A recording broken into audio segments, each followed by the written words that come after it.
Hi everyone. Today we are going to talk about genome editing, the backbone of modern biotechnology. So this is the part 12 of my biology crash course for bioinformatics. So let's dive in.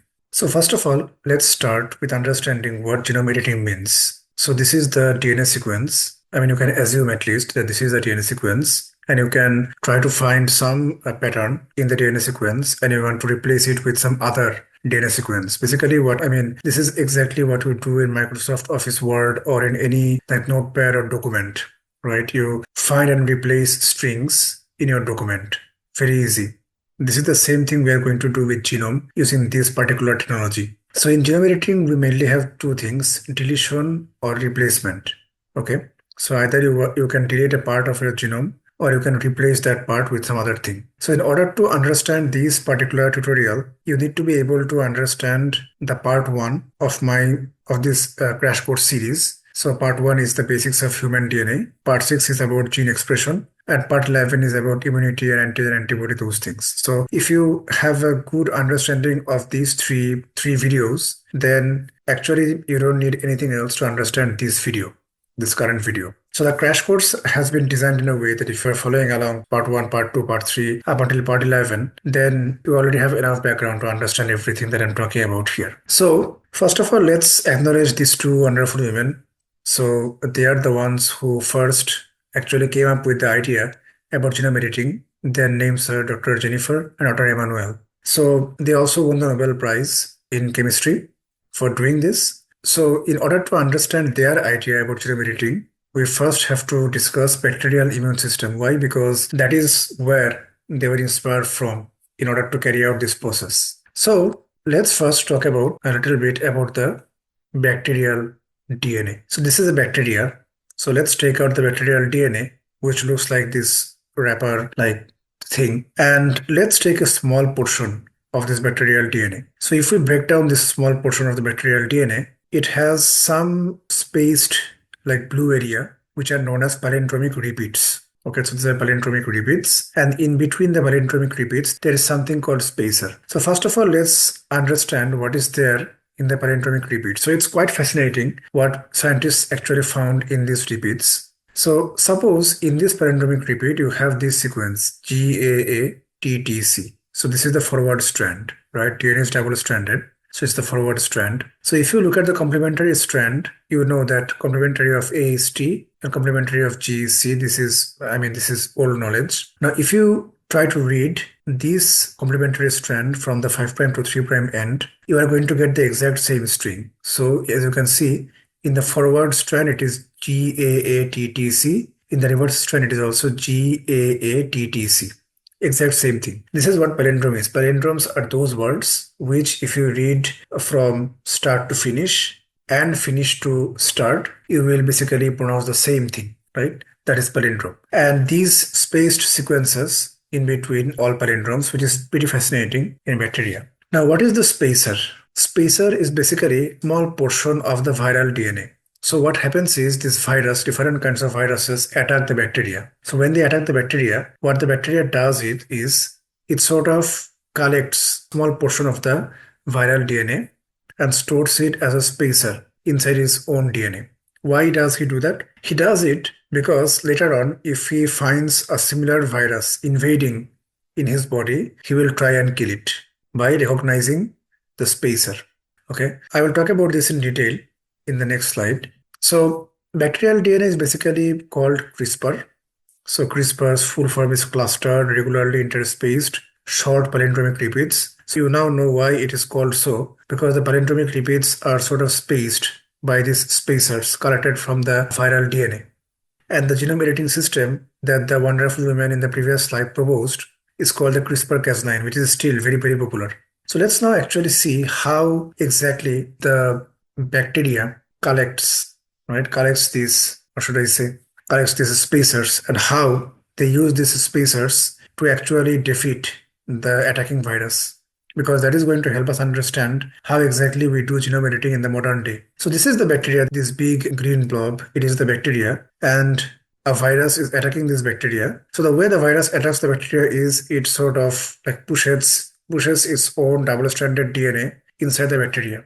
So that's what it's doing. It has pushed its DNA inside the bacteria. Now, what bacteria does is it extracts a small portion of the viral DNA and it keeps that portion as a spacer, which I discussed in the previous slide. So we have these repeated palindromic sequences, short sequences, which are the black ones, and we have these nice bluish spacers in between. Right. So this spacer has been collected from one type of virus. Maybe this one has been collected from another type of virus, and so on and so forth. So next what happens is this nice long DNA sequence. Obviously, DNA can create RNA through transcription. That's what happens. And this pre-cRNA is created. So the pre word is being used because this is not the final version. I mean, this is a long RNA. It will be shortened gradually, which I will show in the next steps. So cRNA full form is CRISPR RNA, which is a bit obvious. So next, two other things actually come in the equation. One is the Cas9. So Cas9 is basically a kind of protein, CRISPR associated protein, and it is a special type of protein which is called nuclease. So what is a nuclease protein? So nuclease proteins are those proteins that sort of cut the DNA like scissors. So you know that you can cut things with scissors. So you can cut your DNA with the nuclease proteins. That is the work of the nuclease proteins. Okay. So then tracer RNA is one kind of RNA. That's that. So now we have three things. We have the pre-cRNA, Cas9, and tracer RNA. So let's see how they interact. So you can see that we have these small portions, right? We have a portion of the spacer, then we have the palindromic repeat, then we have another spacer, we have palindromic repeat, and so on and so forth. So one spacer and one repeat construct one complex, basically. So in this complex, there is one spacer RNA, cRNA portion of one spacer. Then we have these palindromic repeat. We have tracer RNA joining with this palindromic repeat. So it is to mention that the tracer RNA sequence is such that it can actually bind to the palindromic repeat. So it's complementary sequence in the RNA. And this blob that you are seeing right here, you can think of this as the Cas9. Okay, so Cas9, spacer, pre-cRNA, and tracer RNA. These three things. I will repeat again. Cas9, tracer RNA, and the spacer cRNA are the ones forming this one blob. So each spacer and palindromic repeat actually forms this kind of blob. So next thing is pretty intuitive because as I told you before, the pre-cRNA, this is a long version of the RNA. So now this long version is cut and we get small cRNAs. So this is one cRNA, CRISPR RNA. This is another CRISPR RNA complex. This is another CRISPR RNA complex. So we have now these three complexes, right? So let's just focus on this one, right?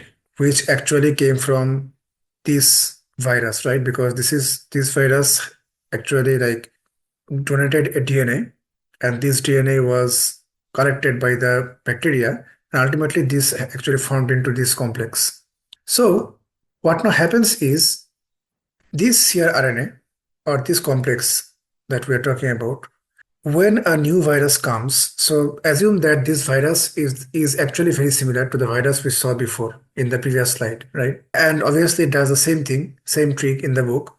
It injects its DNA into the bacteria. Now the bacteria sort of understands that this particular portion it already saw before, and it stored that as spacer. So think of this portion as this nice viral DNA, right? Which you can see right here. Now the cRNA, which is this part, you know that this was actually a part of this virus before, this kind of virus before. So it is complementary. It has some complementary bases using which it can attach to the viral DNA. So it has attached to the viral DNA. And as it attaches to the viral DNA, basically the whole complex, the whole cRNA, trace RNA, Cas9 complex attaches to the viral DNA through this means. Now, the process is not over yet. There is this important theme called PAM. So what is a PAM? So let's try to understand that. It is a very short sequence. Commonly it is like NGG. So what is NGG? N is any base. I mean, N can be anything, ATCG, and then there will be two Gs. That is basically a PAM sequence. I mean, there are other PAM sequences as well, but this is the most common. So in viral DNA, there is this kind of PAM sequence. And if the Cas9 protein sees this kind of PAM sequence, plus it also sees that the cRNA has been binded to the viral DNA, and then there is this tracer RNA binding to this palindromic repeat. If all these things actually click, then Cas9 starts cutting just a little bit upstream, little bit near to the PAM sequence. It's a double-stranded cut, so both the strands of the viral DNA are going to be cut right here. And so if the viral DNA is cut in a double-stranded manner, it is destroyed, and so the virus can do no harm to the bacteria. So that is exactly how the bacteria actually does its job. So it's very fascinating, right? So that means if we have the spacer, we can make this complex, and ultimately, whenever that similar type of virus appears with its DNA, simply this sgRNA part will attach to the virus. And if the Cas9 protein sees that there is a PAM sequence in the virus, which there is in all the virus, then it will cut near the PAM sequence. Now, another thing I want to mention is PAM is only there in virus DNA, but it is not there in bacterial DNA. So in the bacterial DNA, there is no PAM, and that is why the bacterial DNA is not cut by the Cas9, okay? Because if the PAM sequence was there in the bacterial DNA as well, then those would be cut by Cas9 protein as well, which obviously bacteria doesn't want. And finally, human beings also have these PAM sequences. So if you want to do the math, you can do it. So here you can understand that there can be any one of the four bases, A, T, C, G. And here there can be any one of the four bases. So 1 by 4 into 1 by 4 equal to 1 by 16. So every 1 in 16 base pair should have a PAM sequence in human genome as well. I mean, it is expected, but obviously there can be some exceptions as well. But we can expect that every 1 in 16 base pair has a PAM sequence in human genome. Now that we understand sort of how the bacterial DNA actually works and defends itself against the virus, we are now ready to understand how we can use this idea to edit our own genome. So first of all, think of this viral DNA portion where the sgRNA got attached as one of our genes. So obviously we can target maybe a small portion of our own gene, and that gene, you can think of this as the viral DNA portion where the sgRNA is attached, right? So you want to cut that portion. So what happens is, let's see this image. So this DNA right here, you can think of this as our own DNA, as a human DNA. And the portion where you can see that the brown like RNA has been attached, you can think of that RNA, you can think of that portion, that blue portion, as our target place. So that is the place we want to edit in. Okay. So what we have to do, what we have to design is this Cas9 trace RNA sgRNA system that actually can bind and cut this portion. So how can we do that? First of all, the Cas9 is easy to get. We can get it from a bacteria. That is easy. Then we have sgRNA. So sgRNA is basically an RNA. I mean, it's called single guide RNA. It is basically a combination of tracer RNA and sgRNA. So let me explain. So sgRNA, I think it is self-explanatory because the sgRNA portion will be just the complementary strand, right? If the target strand that we want to edit, if the target portion that we want to edit in the gene is like A, C, C, T, T, G, basically it's complementary, right? A, T, T, C, C, G, it will be then T, A, something, basically the complementary part. You understand what I'm saying? So, and this portion that you are seeing here, you can sort of think of this as a palindromic repeat part and its complementary part. You can join them, link them using some linkers. You can just join them to mimic the behavior of bacteria. So it's sgRNA plus Cas9. So previously there were three things: sgRNA, tracer RNA, and Cas9. Now we are sort of like merging the tracer RNA and sgRNA together into a single sgRNA. So this will sort of like do the same mechanism. This will make the cut, and if the cut is made, then we can do the edit, right? I will show in the next slide how exactly the edit is done after cutting. So understand that this portion, this brown portion that is being attached to our DNA, it is generally 20 length. It is a 20 length sequence which acts as a complementary strand. Now you can obviously ask the why isn't it 50 or something like that, because naturally when Cas9 proteins like cut these portions, which I showed you right here, it actually works on like, what should I say?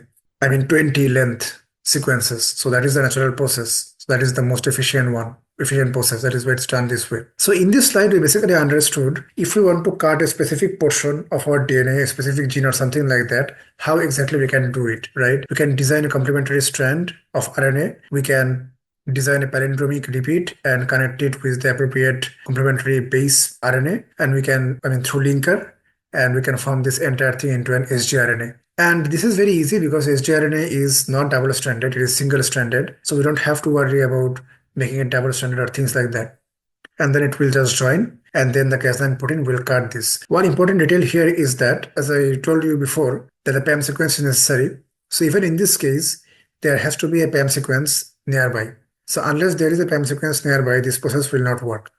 So now we have successfully cut our DNA, but cutting is not our main objective. Our main objective is to replace or delete, right? That is the main objective. That is what we talked about in the first slide. So there are two ways. One way is the non-homologous end joining repair, NHEJ, non-homologous end joining repair. This is the natural process for the higher animals or eukaryotes. So eukaryotes are higher animals with well-formed nucleus. So what happens is when you cut the DNA, they actually like come together to join. So I mean, no, nothing new is created here. I mean, ideally they should just come together and join. But the issue is this join is actually very fast and easy, but it is very error prone. So you can see some possible insertion or deletion right here. And because of this error, if this is a gene, the gene will be non-functional, so it will not function. It is basically destroyed.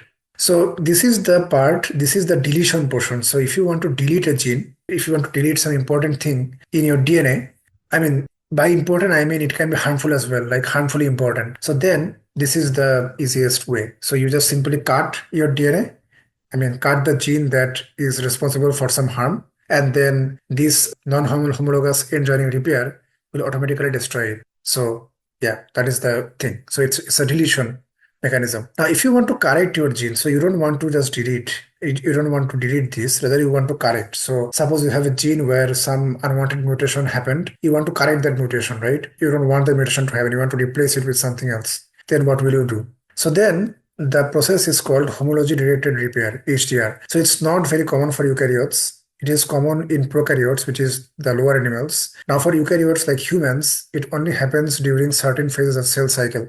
So when cell division occurs, when cell divides, there is cell cycle, and at that time this happens. And also there is one more condition here. You need to give a donor template, right? So the donor template is very important. So let me explain what I mean by this.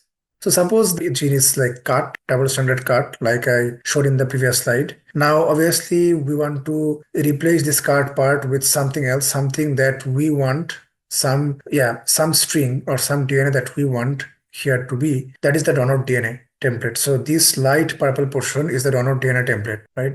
So the important part is you can see that there is this like similar part. So in the left and in the right, there is the similar part which are called left and right homology arm because it looks exactly like the left out part, right? And that is important. You need to have the left and right homology arms which are similar to the cut portion of the DNA in order for this DNA insertion to work properly.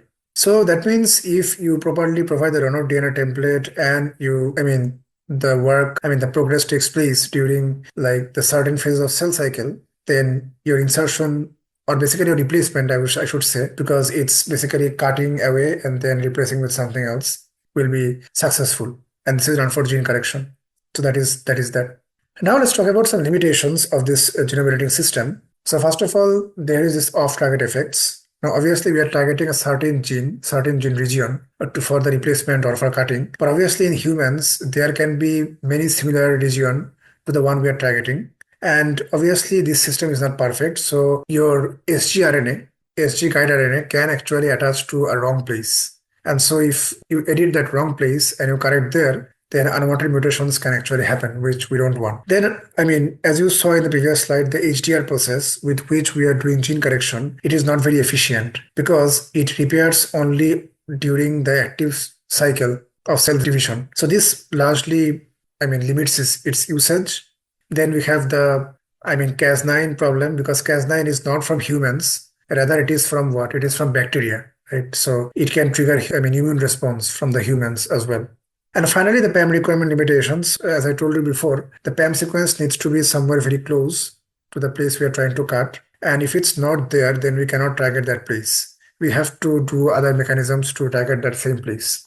So now let's talk about some applications we are actually mostly interested in. So first of all, the treatment of genetic disease.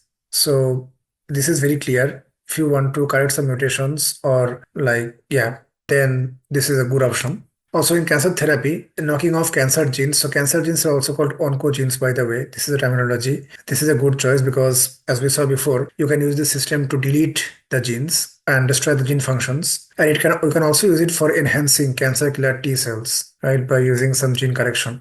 Then improved crop, obviously you can work with the disease resistant genes, drought tolerant genes, nutritional content genes in crops. And finally, in functional genomics in labs, it has a lot of use because in order to study different genes and alterations, people can very easily create animal models and cell lines using this technology. So that is all about genome editing. And if you have followed this video properly, you shouldn't have like many questions left because I've tried to cover everything in this video. So I will request you to like and subscribe to this channel if you are new here. And if you enjoyed the video, you can even donate to my channel. The link is in the description. You can buy me a coffee because your donation can help us sustain with this channel and make great contents. So thanks everyone. Thanks very much.